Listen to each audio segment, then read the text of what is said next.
Welcome to the Deathcare Marketing Show. Families never see your checklists. They never see your calendars. And they never see the texts, the phone calls, or the teamwork happening behind the scenes. But they feel every bit of it, right? Today, we're talking about what families never see, but always feel. Hi, I'm Mary Barnett, and this is the Deathcare Marketing Show. We talk real funeral home marketing, strategies, automations, compassion, no fluff. I've got 37 years of marketing experience, and I'm bringing you thought leaders in the death care space because I want to share what works, what doesn't, and what's worth doing now. So let's get into it. Today, I am so excited. I'm joined by two amazing funeral professionals who happen to work together every day. Kacie Derby is an advanced planning and cemetery manager, and Lindsay Wentworth is the funeral director, administrative manager, and social media manager. Between the two of them, they wear enough hats to fill a closet, but somehow they still create an experience that feels calm and seamless for families. So I really wanted to have them share their wisdom with you today. So let's welcome them to the Deathcare Marketing Show. Hello, Kacie. Hello, Lindsay. Yay! I'm so excited that you're here today with us. Thank you for taking time out of your busy schedules. It's so kind of you. Thank you for having us. Yeah. You're welcome. Well, I'm blessed to be able to work with these two beautiful ladies. And so we're just going to have a conversation today and really share what works at their funeral homes. And they're responsible for not just one, but 7 rooftops. Is that right, ladies? 7 combined? Them now. 6 with the Zig and Hines. Yeah. Okay. Very cool. Yeah. I mean, it's not just like one. You guys are definitely full. But I always like to ask this question because everyone in the funeral service has a story. Nobody accidentally ends up in this profession. So Kacie, let's start with you. What led you into funeral service and what keeps you passionate about helping families? It was an accident. I was working in corporate events, and a friend of a friend knew someone who worked here, and they said they needed an event planner. And my first thought was like, no, like I'm going to be a wedding planner, not a funeral planner.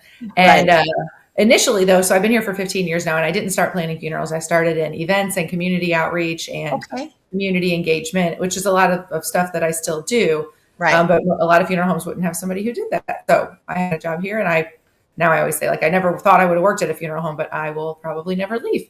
And then eventually wanted to get more involved in helping families and doing a little bit more. So I got my funeral director's license, my advanced planning license. And so now the team that I manage is the advanced planning team. So we do pre-planning and then cemetery customer service and sales. Oh, that's fantastic. And actually, a funeral service is it's like you're planning the party that you'll never attend. Yeah, I joke that like I thought I was going to be planning weddings, but I plan funerals instead. And it's really not different. You just have to plan a funeral really fast.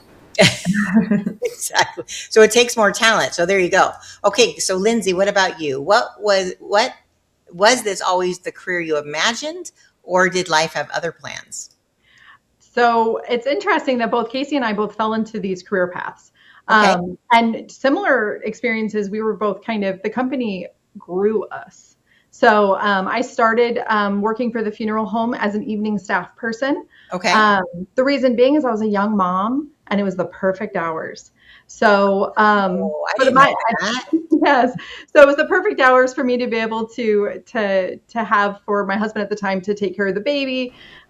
So what's kind of funny about me is during orientation, so your very first day, you go and you tour all the different locations, and part of that is the care center. I had never been really exposed to deceased. Like, I took a job at a funeral home, but I didn't really know what I was doing. Right. So I walked in and I had to walk out because I began crying. But I just was not, I had not really been exposed to any sort of funeral home or deceased. So It was quite shocking. Yeah. However, fast forward 5 years. I am now crematory operator, running the day-to-day operations of the crematory, as well as doing administrative work on top of that. And then I just kept taking on more and more responsibilities. But my old supervisor or really mentor used to like to tell that story about the girl that cried on her first day And then she was cremating 5 years later, became a funeral director, got her license, and now I'm doing all sorts of different things. So, Wow. yeah. Wow. Well, we talked about that. You're wearing multiple hats. I mean, so each of you are wearing multiple hats, but I think that's the beauty of you're never going to get bored in funeral service, right? Because there's always something to do. And I think that keeps us interesting, and it helps us be relatable, obviously. So let's ask some fun team questions, actually. We talked about this a little bit before we started. So, we're all fans of the Friends show. So I was going to ask you, like, who's the planner? Who plans the staff parties? Who keeps everyone organized? But let's relate it to Friends. So who do we decide was Monica, and who is Rachel and Phoebe? I think I think at first I said I think we're both Monica, because we're both very organized and on top of stuff. But yes, we think Lindsay could probably be Phoebe. I could Right. be Well, and Rachel. Yeah, because she's gorgeous. So everybody wants to be Rachel, but I don't think I don't want to be Monica, but I very much am. Yeah. In our friend group, I was Monica / Rachel. And so Lindsay, you got but that's fun, right? You're the fun of the party. I love that. Because that was my next question, like, who organizes things, and then who is more likely to say, hey, let's just figure it out as we go. I mean, is that even a thing? I guess probably not. Yeah. I mean, I'm a little bit of both. I can kind of maneuver. I could be really, really strict and have, I have to have things very specific, or I need things somewhat of a certain way for me to feel confident. But then I'm also kind of like, it'll be okay. Actually, one of my quotes that, like, if you had to quote me, it'll be fine, and go with your heart. Those are my two quotes, because they're quotes to live by. Yeah. Because you know what? At the end of the day, it will be fine. Yeah. I mean, everything works out like it is. And especially when you guys are, like, obviously you're hard workers and you're always giving your all. That it does. It always works out because people see that around you and they know. So I love that, because it reminds us something that families rarely think about, right? The great funeral experiences don't just happen because of one person. They happen because of a great team. But as we said before, the title of the show is that families never see the work, but they do always feel it. I think that most people imagine funeral service is like an arrangement conference or the visitation or the funeral, but they never really see what happens behind the scenes, right? And yet those invisible things often shape the family's entire experience. So Kacie, what are some of the behind the scenes responsibilities that families would probably be surprised to learn that you guys do? So I'll talk specific, because me and Lindsay kind of work on different sides of the house for the most part. My team is advanced planning. So before anyone has ever died, before anything bad has ever happened, they come in and they meet with my team and they make their plans, and we learn about them, so that instead of their family planning their funeral, they are planning to take care of their family when that time comes. So the family will never see, the thought that goes into that, the things that their loved ones want to plan for them, the songs that they choose. And then that in turn sets the funeral directors up for success when that goes in, when it turns that need, when someone has died. They have this whole roadmap already, with some things that are very, like, logistical, tactical, this is where we're going to be and what we're going to do, but also some really heartfelt things, like maybe they picked a certain clothing item that they wanted to wear, or, if they're being cremated, the specific urn, or the songs, the flowers, things like that, the special things that people do to take care of their family before they ever even need it.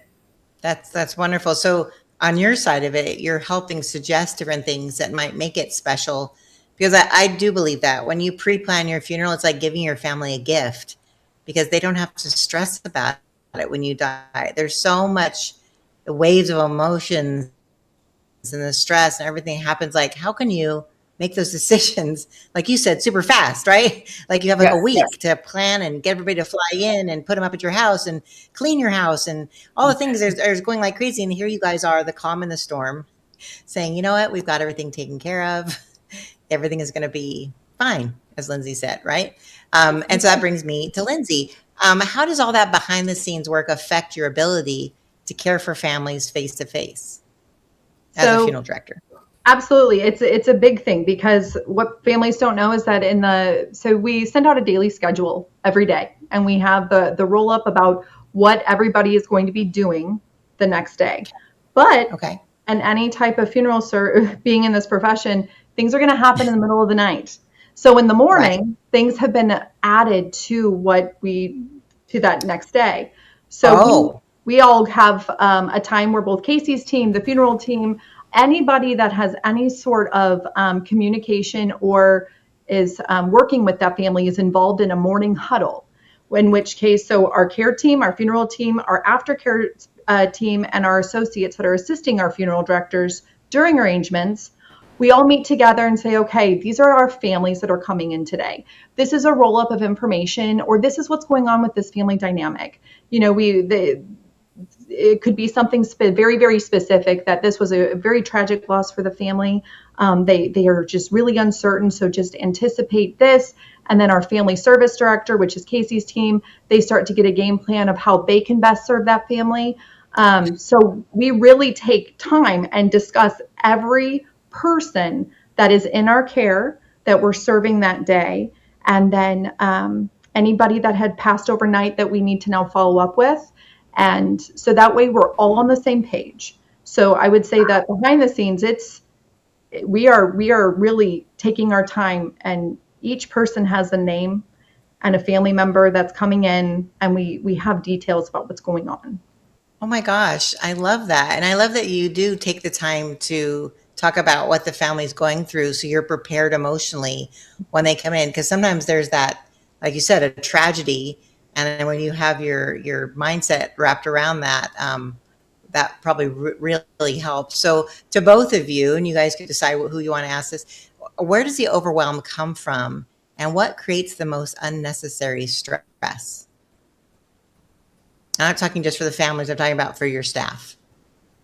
I feel like just if we have communication gaps, which I feel like we're very good about like identifying, but that's where the stress comes in, because we only have one shot to get this right for the family. So, and if we're messing it up on the back end, there is one person, a funeral director, standing in front of them that's going to get blamed for it. And so we want to make sure that we are all on the back end communicating and doing our pieces. We also have a cemetery. So we're a combo is what they call it. And so they're partnered with someone on my team who's in the cemetery. And if the cemetery and the funeral home aren't seamlessly working together behind the scenes, then we look like we don't know what we're doing. So we try to really hard to close all the communication gaps. And like Lindsay said, the huddle every morning is really great for that. And then we have internal systems, and then we try to make sure that we're also talking to each other every day, because we're separated all the time. We're in a lot of different buildings. So constant communication. Yeah. And they're big. I mean, like you have that beautiful St. Charles Memorial Gardens, which, by the way, listeners, we have show notes, guys. We're going to put all the links in, and all the nuggets and all the quotes that you said. And we'll put links, obviously. And St. Charles Memorial Gardens is breathtakingly beautiful. Like, has a beautiful lake, and there's swans and places to sit and big trees. Like, it's absolutely lovely. So you guys are spread out, and it's true. Like, the mantle of weight is really on your shoulders to make sure everything. And you guys also talk a little bit about, you just consecrated a special area for Jewish funerals, right? Yes, actually on the funeral and the cemetery side, we have always prided ourselves on serving all families and all faiths. And we realized, because of the local Jewish community here, that we could not properly serve the Jewish faith. So on the cemetery side, we created a specific space, and we worked with them to give it all the features it needed and everything that they need to have a proper Jewish burial, and then had it consecrated. And then Lindsay, you want to talk a little bit about the funeral side piece of it? Yes. So we used to have our care center. So any deceased that comes into our care, that's what a care center is. It used to be at our historic location. So that was already kind of set up for an embalming suite, although the Jewish faith, they do not embalm. Since we still have that space, we have now turned that into a proper care center for ones of the Jewish faith, that they can come and sit Shiva. Shiva. I said that wrong. I can sit Shiva. My best friend growing up was Jewish, so I had sat Shiva a lot. Oh, did you? Yeah. So we've made those adjustments, and we've created a whole standard operating procedure. We are so prepared for anyone that may need our help. That's great. And every faith has its rituals, and you guys are so good about that. And then that is something that I know all funeral homes have to be prepared, that if they're a Hindu family or Buddhist or seek. There's certain things that you need to do out of respect and honor of that family. And it's amazing to me. I literally have shivers that you guys take such care in providing. Oh my gosh, am I going to get emotional? That it's so considerate and thoughtful. All the details that go into, like you said, planning a party that you'll never personally attend, but it's such a beautiful thing to see the families honor their loved one in a way that honors their faith, and that you guys take all the care of it. So it's awesome. So Lindsay, I know we kind of jumped on that same question to you, but when it comes to the staff, what do you think creates unnecessary stress? Well, and I don't know if it's necessarily unnecessary stress. I think it's just sort of what happens. Yeah, part of the game. Yeah. It is. So, overnight, if you have, 6 people or something like that all need your help, and the day is going to be very, very busy, and there's limited people to be able to do those follow-up calls with families. And our families do not need to know that we have several families they need to feel as if they are the only family we're serving, because they are. And we want to make sure that is never felt. But I would say that is where some of the stress will come when you have a lot of families that you're caring for at once. And then trying to make sure that you're able to set that appointment at a time frame that's good for them, and also their services. When you have to have services postponed a week out or something like that based on scheduling, that can be very, very stressful to have those conversations with families, because it is important to them. Whatever is important to them is important to you. And I've even told families, I very much want to be able to do this for your family. But right now, with what our schedule is, unfortunately, we won't be able to accommodate that date, which is really, it can be a very difficult conversation, because very sensitive. We can never, the worst thing we can ever do is forget what we do, is that we are here to serve families, and somebody has passed, and we always have to keep that in the forefront of our mind. Yeah, that is wonderful. Because like if you're planning a wedding, you can say, because I remember we wanted to get married for some weird reason. I remember this, August 1st. That was, I don't know why, but the church wasn't available. Mm-hmm. So we had to, okay, well, what's your next available? It's like, so we were pushed out to August 22nd. And you know what? What a blessing. August 22nd was a beautiful day, and it all turned out, but at the time it was like, but with a wedding, you have time to plan. With a funeral, you don't. Like, especially with faiths that have to have it done with a certain time frame. You guys all have to punt, so to speak. So I can imagine the stress that brings on. So in the shows, in the Deathcare marketing show, I always like to have a framework that kind of goes with the theme. And today I picked the framework called E.A.S.E. So it's a simple framework that I think every funeral home can benefit from, because our goal is to make one of the life's hardest moments a little easier for families. So E stands for eliminating unnecessary work. So Kacie, where do you see funeral homes creating extra work for themselves that maybe could be easily simplified? Like maybe what one process have you improved, or one thing that owners you think should stop doing? We do that a lot. Like, we find ourselves in situations, and I try to not just make decisions. Like on my team, everything kind of goes to the team. We're all going to talk about it, because sometimes even I'll find myself okay, we need to put this in place to make sure that doesn't happen again, when there might be something that's already in place to prevent that from happening. So maybe we need to improve the original process instead of creating something new. Okay. And just like a specific example, something that happened recently is we got a new phone system. And so a lot of our calls are going to our answering service and then being distributed from there. And everyone wants to be helpful. So a lot of people are in that system. So when the pre-need or cemetery calls are coming in, they're going to all different people on my team from all different people who are answering the phone. And so we were like, how do we fix this when we have 100 people who really want to be helpful? The family's getting 3 calls back. So we quickly created a group email that goes to 3 people, and we decided who's in charge of it all of the time. And then she'll let somebody know if she needs a backup. And so she handles all of those calls that come in. She gets them to the appropriate family service counselor to get back to that family. But we made that all happen in just a couple of hours, just by having a conversation and saying, what's the best way to do this? That's awesome. That's like real teamwork. That's great. Normally there's always somebody on the team that wants to be I'm the decider. And the fact that you all came together, I mean, obviously it nods to your mornings, like huddles, like that you all come together. That is really like teamwork makes the dream work. I think that's awesome. Very much.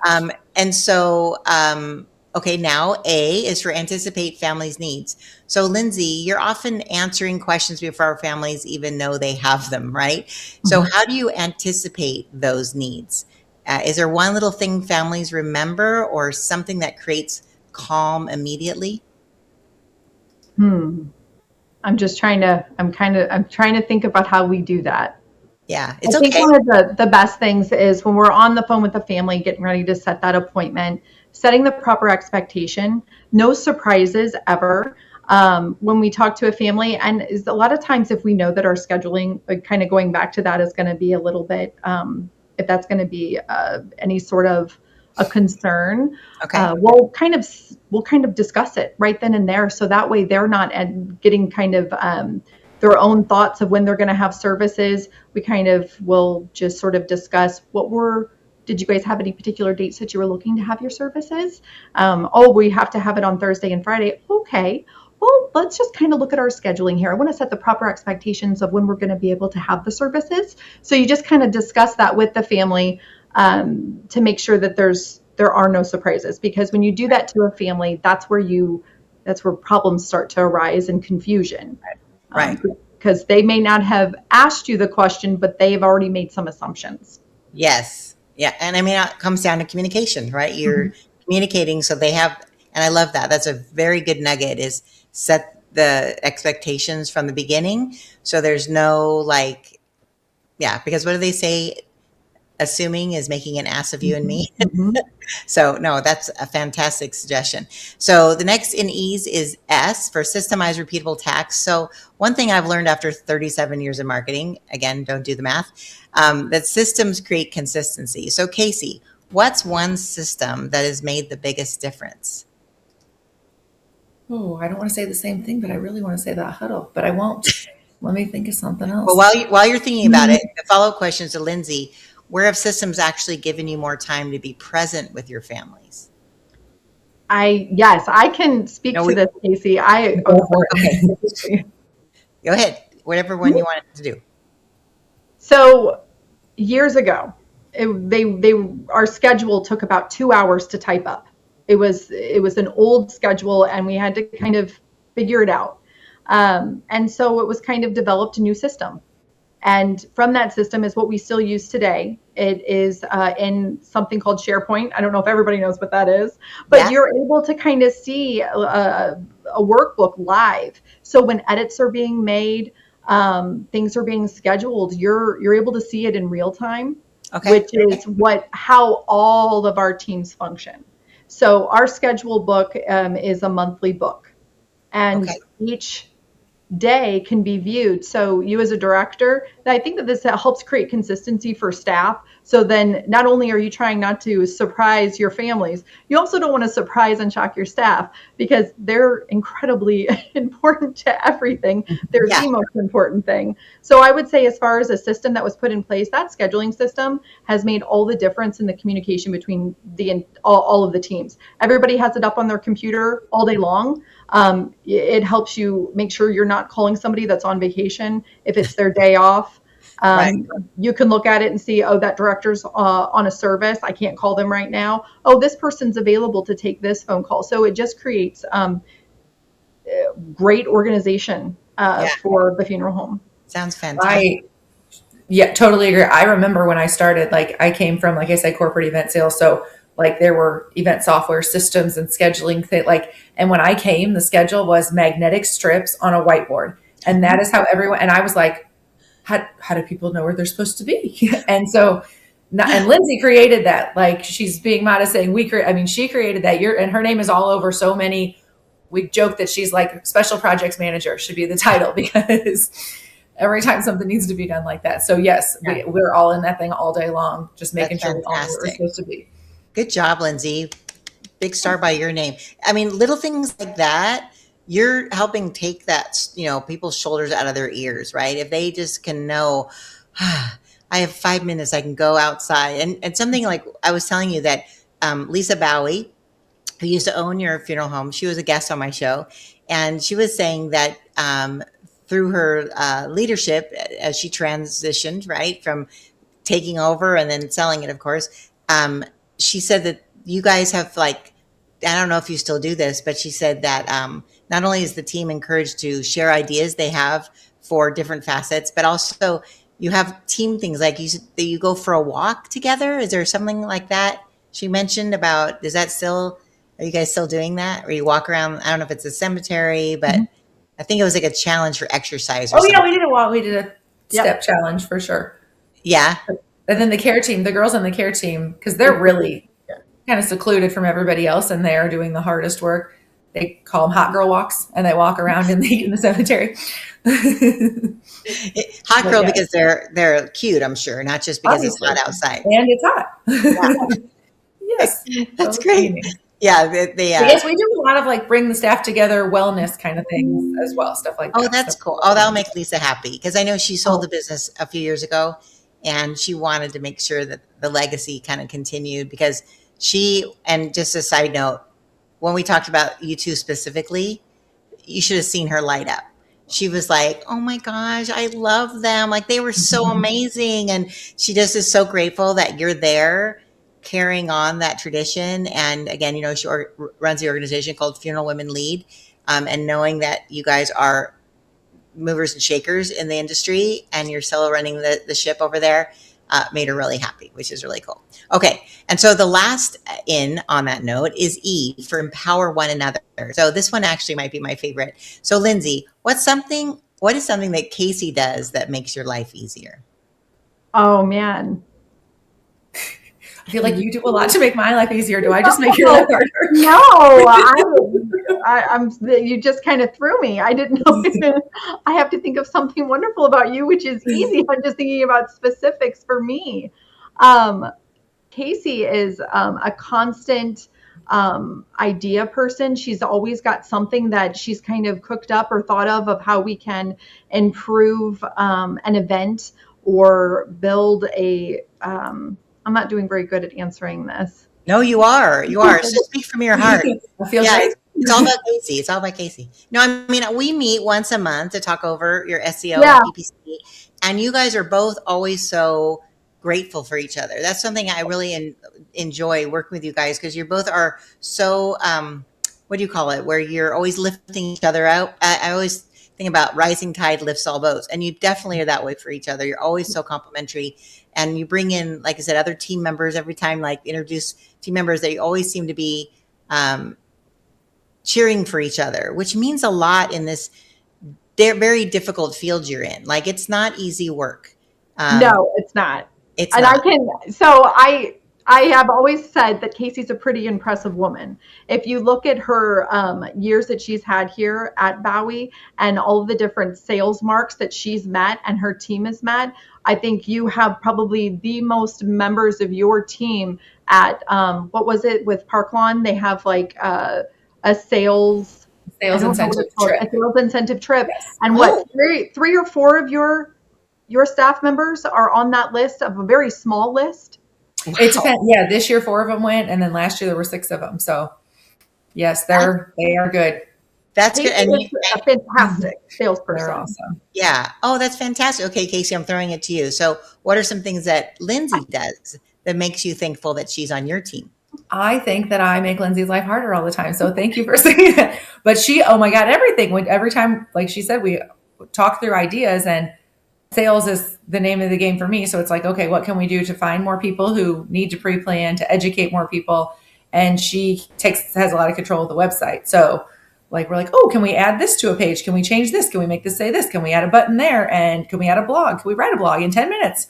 And she's always like, yes, yes, yes, yes, yes, and makes it all happen. So so a lot of the sales, I mean, obviously you give the salespeople credit for doing what they do, but they have the tools definitely in large part because of Lindsay. Yeah. That's awesome. Well, and I kind of feel opposite. Like, I feel, okay, thank you. But I kind of feel like those things that you've requested are things that are an improvement. So we are actually building each other up because I'm gaining more experience on how to do things on the website, on how to write blogs. You're giving some ideas and critiques, but they're all really valid. And I can see the different improvements. We've made some improvements just with our last meeting with you, Mary, on the website. So we're kind of hoping to see kind of if there's any more traffic on our sales and different things like that. So no, that was very kind, Kacie. Oh, look at that. It's all about the love. Yep. So these are, this section is called the practical. So try this. So if another funeral home wanted to reduce their overwhelm, where should they begin? So Kacie, what's one system, and we've kind of touched on it, you might be able to have another idea. What's one system every funeral home should have, funeral home owner should have? I feel it depends on, I guess it's all different what you can do, the size of your staff, but I feel like taking care of the staff and making sure that they feel cared for day to day, and like valuing their opinions, not just telling them what to do, like having regular meetings, not just for the sake of having a meeting, but not just to tell everybody what to do, like a meeting where everyone gets to contribute. If there are things we need to decide, let's decide them together, because when they're involved and you value their opinion and they feel cared about, they're willing to work those long hours and do those stressful things for you. And they know that you're willing to do the same for them.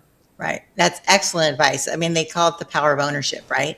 When you can make people feel like they own part of the business because that part is on them, they're going to want to give it their all, which is awesome. Okay, Lindsay, what's one habit that creates a better experience for families that a staff member could take on, a habit that they could make? Sorry. Obviously, this is not rehearsed. We are going. No, I'm thinking of it. No, it's great because I think, like you just mentioned, the habit of having a morning huddle, I think is fantastic. The habit of self-care. Like, do you guys encourage each other, like, take a break, like step away when you have a chance between families? I think that kind of along the lines of what Kacie kind of mentioned, and I don't know if this is quite going to be what we're looking for, and we'll adjust, but kind of what Kacie was mentioning is staff. It's all about your team. You take care of your team, and then that grows your business, because as long as your team is feeling supported and they're feeling valued and you're seeing them as an actual person and not just an employee, then that kind of changes the whole dynamic completely. And they are willing to work harder and do different things. Right. And when somebody comes in that doesn't kind of fit in with that group, because if you've got a true team and your management is all aligned and we are employee focused, when somebody comes in that's not that, then that's where you kind of start to have problems. But they typically leave on their own because they don't really fit in with us. Right.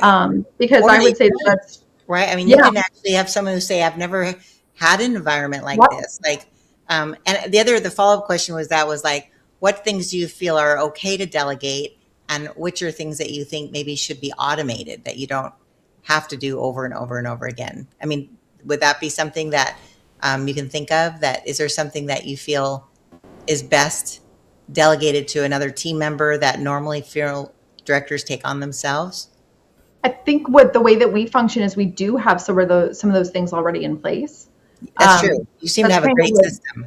Well, with a part of the team that I manage, they are the ones that assist the funeral directors during the arrangement conference, where they are typing up the obituary for the director. Like the director's in the room with the family and getting all of the information for their vital statistics, their obituary. And on the back end, we have a team member in the back capturing that information and working on things for the director. So then when they come out, so then when they come out of the room, their obituary is kind of drafted on the website. It's not published quite yet.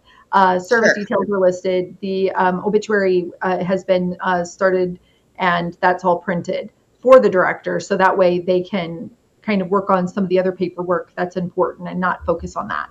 That's fantastic, because I was worried, like a lot of the funeral homes I work with that are a little smaller, I actually create a little tool that they can ask for permission, that if they put it on the desk, it will record the conversation, and then it basically will create a proposal based on how the funeral home, what their framework is.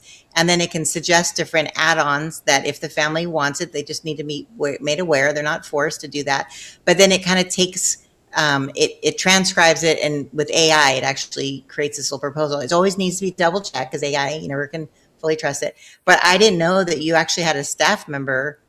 Do they sit in the room with them and kind of like take notes, or is there like how do they do that? How do they assist them? That's fascinating to me. So we have a database, like software that we use. And during the arrangement conference, the director is typing and they're entering in this data.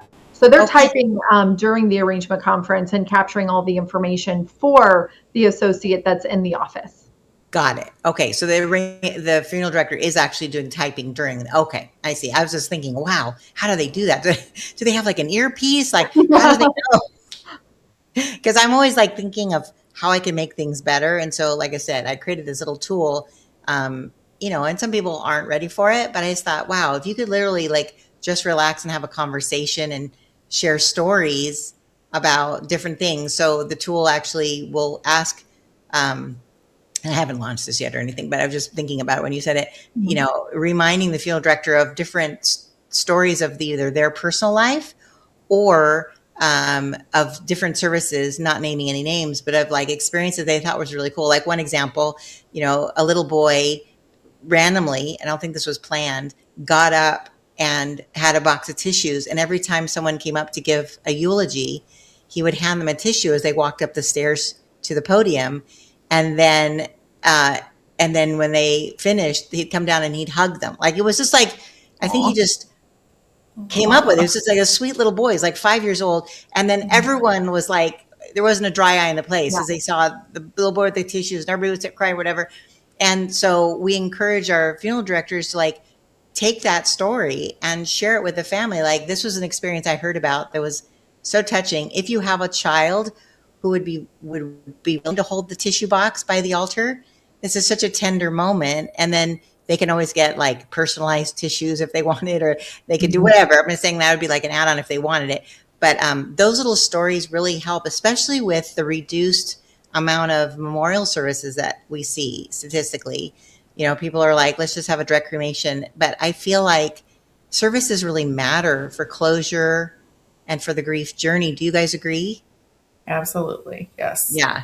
And I think people who try to jump over that for costs, later on, the cost of their emotional stress is what they're going to pay for. I think I've been to so many funerals in my life just of loved ones that, if you don't fully grieve and be able to say the words you want to say and, have those experiences with friends that share those stories, it backs up on you, right? And so I think that's why, and, there's a misnomer that people think, well, funeral homes just want to do, memorial service because they make more money. Well, sure, it does add a couple bucks to the project, but it's so good for the families to have those services. And so I think we all agree that that's why we always encourage people to have those memorial services, right? Well, and now, like, 100 years ago, 50 years ago, whenever people did services, there weren't a ton of grief counselors. And now grief counseling is like a multi-million-dollar industry because people want to jump over it and then realize later that that's not how it works and you can't. So we have many grief counselors that we're partnered with to help families cope after a loss. And that you didn't used to need as many as you need today.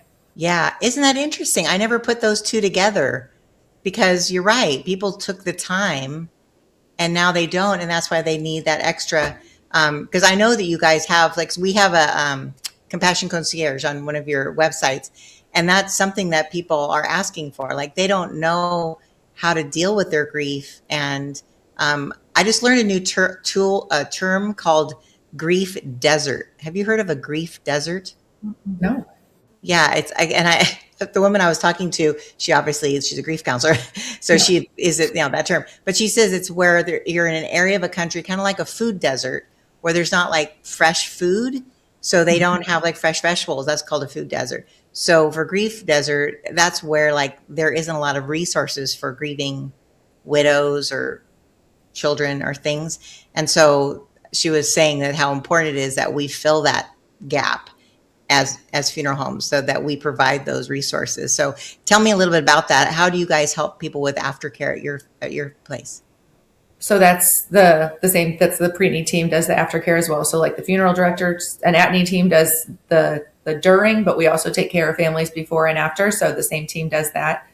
And we have a lot that we do, and we have the resources to do that. Not everybody does. So we do internal grief support groups, and we have counselors. But these are counselors that we don't pay. Like, we've partnered with them, and they give a free session to anyone who uses us in turn for the referral, because they're hoping they get the business on the back end. There's also a business in the area called the Sound Spa. So they use like big gongs and like vibrating sounds, and that is supposed to like heal the body. They have agreed to give a free session to any family that uses us. So we don't really have to spend the money. We just try to make it our business to have these relationships. So then when we meet with a family who's struggling, we can say, okay, we have all these resources. We have some, but we also know about so many more in the community. And so we can kind of help them. And then just from a business standpoint, our name's on all of it. So that's fantastic. There's a nugget right there. So funeral homeowners, listen to this, like partner with your local, like there are so many resources here where I live. There's a place called the Stevens Center, and it is a grief counseling nonprofit, and they specialize in children.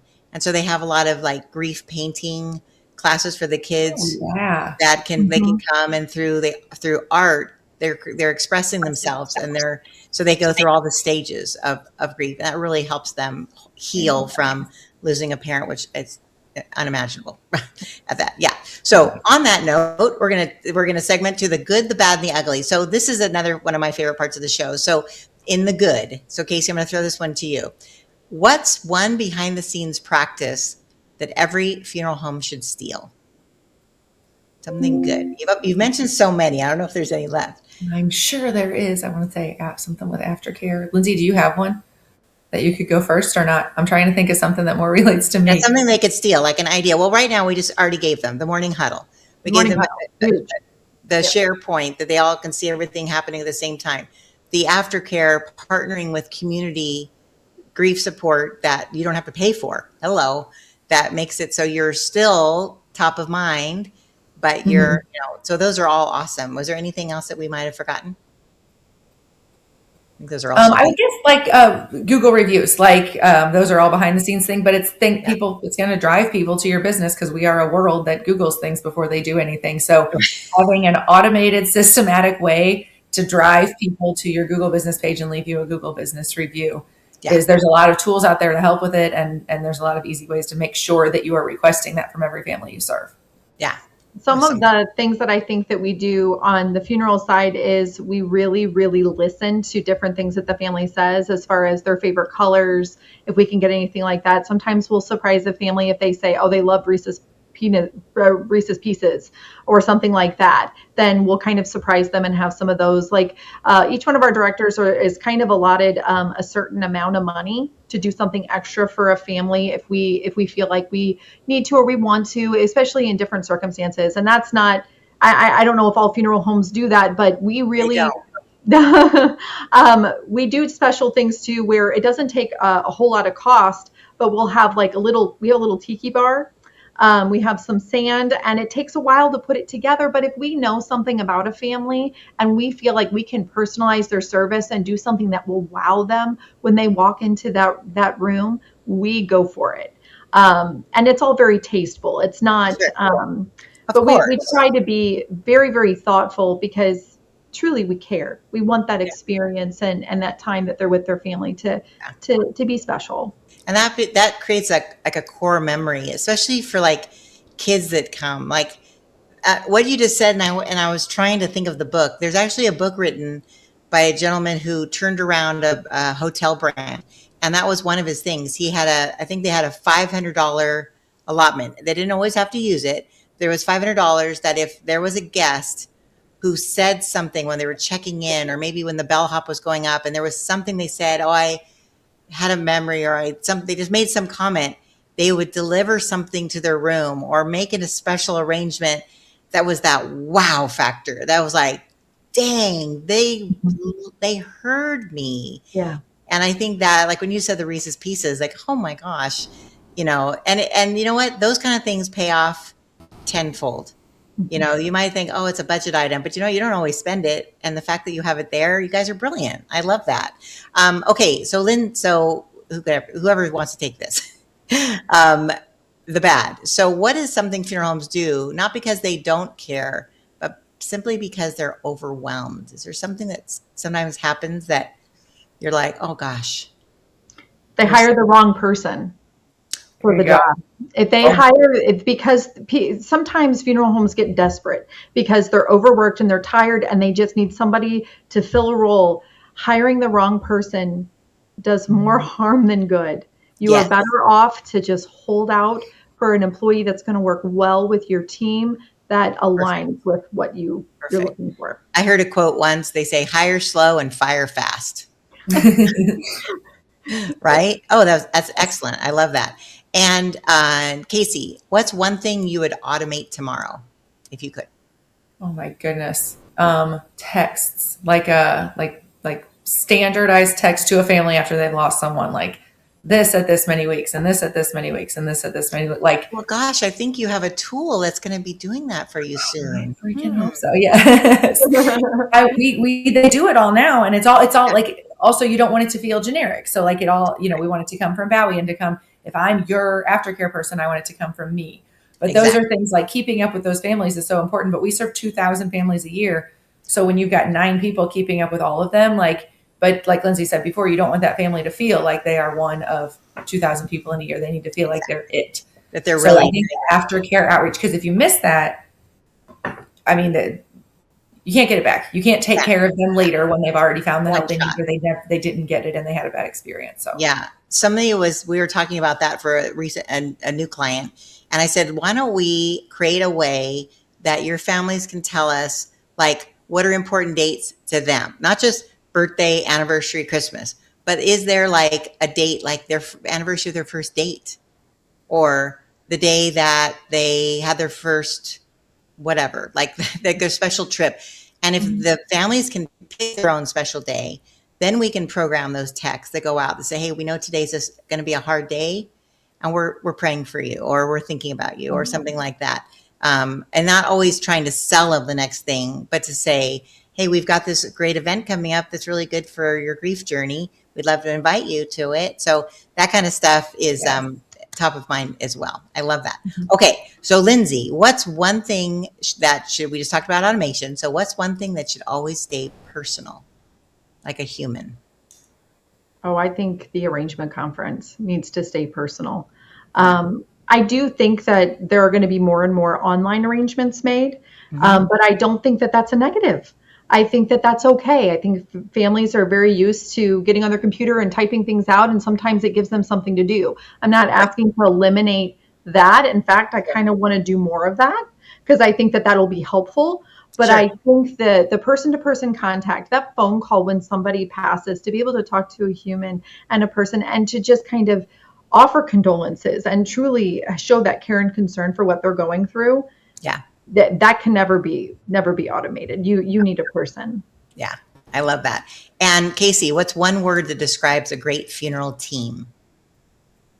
Conscientious. Ooh, I wanted to say something specific to teamwork, but teamwork and team. But I feel like yes, conscientious. Yeah, everybody thinking in that same, like rowing the boat together, right? Yes. Funny you just said that. I don't know if you guys have been watching the World Cup at all. Obviously. We're dating the show. Well, you can. You know what I did? Actually, I don't want to watch it. My husband's watching it, so. Okay. Well, they have on YouTube. They have like recaps. So I literally went and watched. Do you know Messi? I think he's on the Argentina team. I watched this recap where it was like Messi. He was like one, but after he is so good. Like, oh my gosh, so good. But the Swiss team, I think, they do the rowing. Is that their thing? They have a chant that they row. Like as the part of their cheer? Yeah.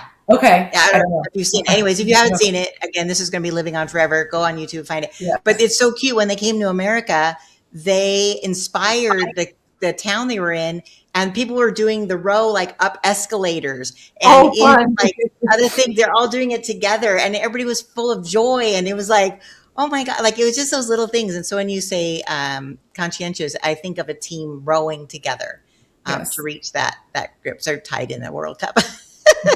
Okay, so team appreciation. Before we get to my final question, I'd love to ask you something. So Kacie, what's one thing Lindsay does that makes you proud to work alongside her?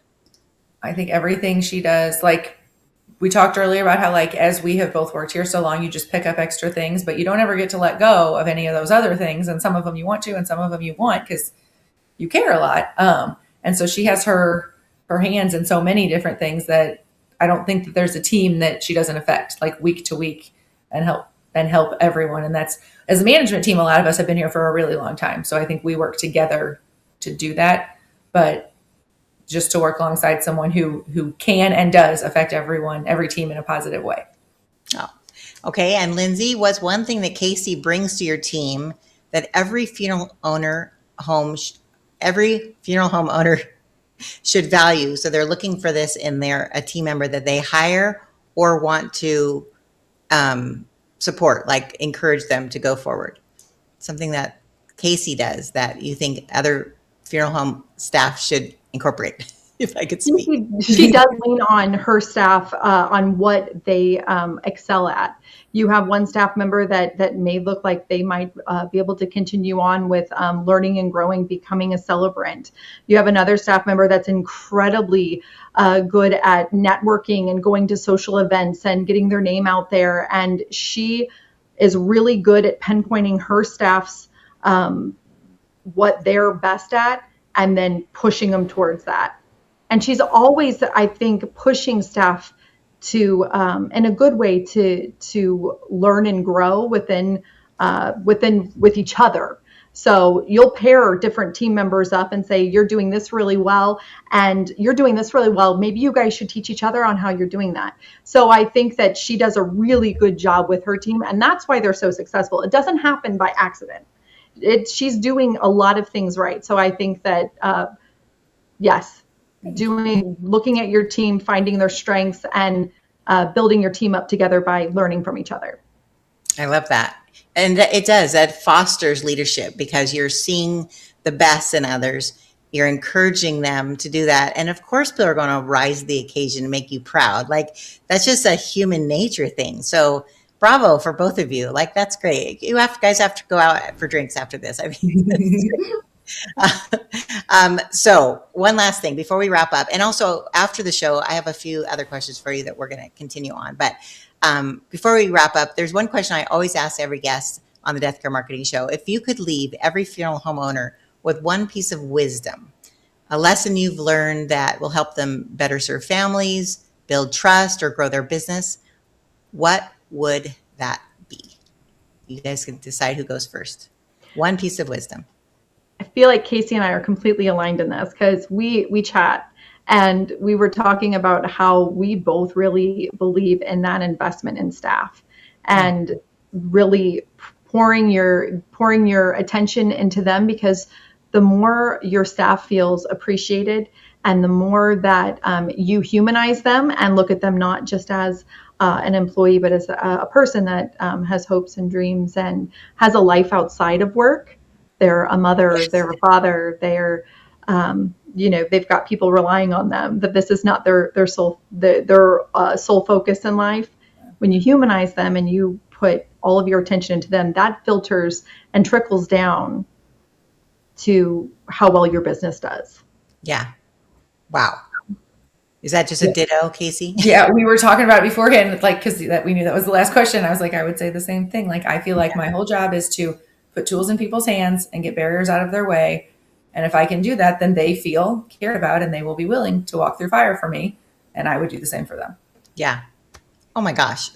I have shivers. I love today's conversation because it really does. It reminds us that some of the best marketing a funeral home will ever do isn't found in an advertisement, right? It's not found on a website or even on social media. It's found in these invisible moments, the preparation, the teamwork, the communication, the systems, the care. Families really never see these things happening behind the scenes, but they do feel it. And that's what they'll remember. So if you're a funeral homeowner and this helped you, please share it with someone you think might need it. Let's do what works, drop what doesn't, and we'll see you next time on the Deathcare Marketing Show. Thank you so much, ladies, for being on the show.